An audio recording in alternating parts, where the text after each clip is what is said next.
Dalam sebuah debat berjudul Islam dan Kristen antara Syekh Ahmed Deedat dan Profesor Van Rooij yang diadakan di Universitas Durban, Afrika Selatan, Syekh Ahmed Deedat pada suatu sesi tanya jawab menghadapi dua penanya Kristen yang bertanya dengan nada keras. Dua orang ini mengajukan pertanyaan tentang iman Islam dan Kristen yang mereka pikir Syekh Ahmed Deedat tidak dapat menjawab.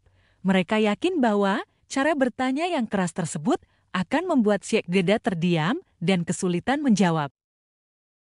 Pak Deedat, ini adalah sesuatu yang sangat penting bagi saya dan seluruh orang Kristen.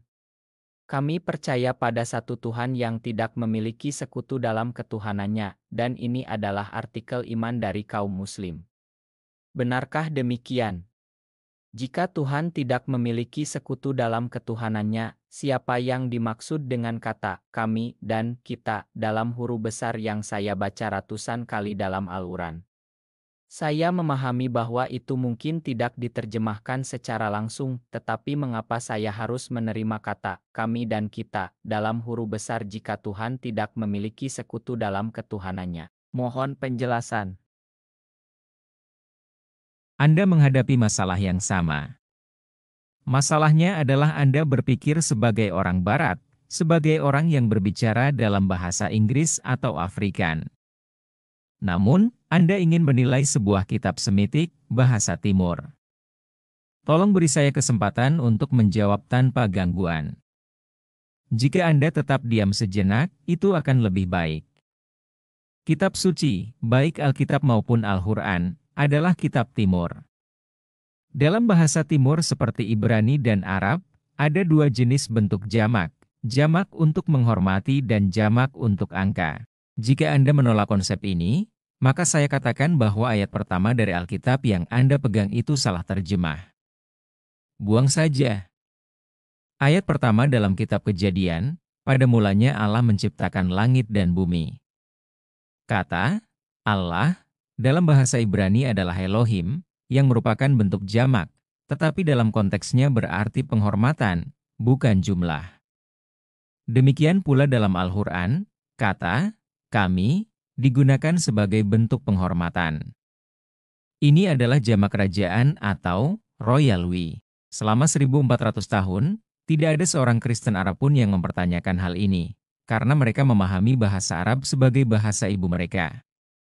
Bahkan, ada 10 juta orang Kristen Arab di dunia saat ini yang mengerti bahwa dalam bahasa Arab, bentuk jamak ini adalah bentuk penghormatan, bukan jumlah. Al-Quran secara eksplisit menyatakan, katakanlah, dialah Allah yang Maha Esa. Tidak ada penyebutan tentang Allah bersama Muhammad, atau konsep Trinitas seperti Bapa, Anak, dan Roh Kudus. Jadi, kata kami atau kita adalah bentuk penghormatan, bukan bukti pluralitas dalam Tuhan. Dalam Yohanes pasal 20 ayat 28, Thomas berkata kepada Yesus, Tuhanku dan Allahku. Yesus tidak menyangkal pernyataan itu.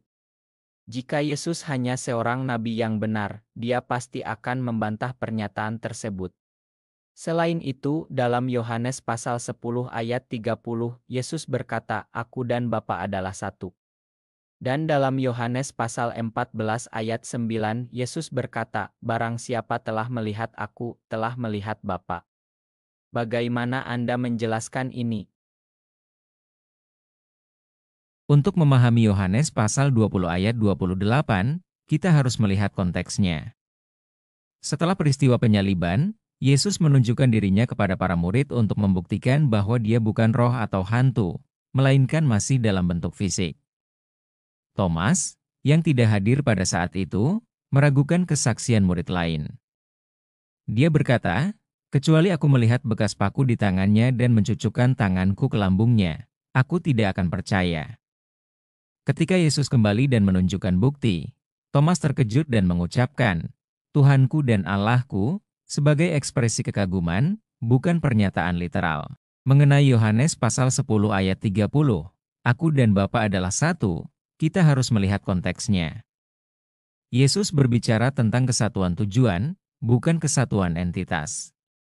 Dalam ayat-ayat sebelumnya, Dia berkata bahwa dia melindungi para pengikutnya, dan tidak ada yang bisa merebut mereka dari tangannya. Dia dan Bapa bersatu dalam menjaga iman para pengikut mereka, bukan sebagai entitas yang sama. Penting untuk membaca konteks dari setiap ayat dan memahami bahasa serta budaya yang melatar belakanginya. Kesalahan dalam memahami konteks dapat menghasilkan interpretasi yang salah.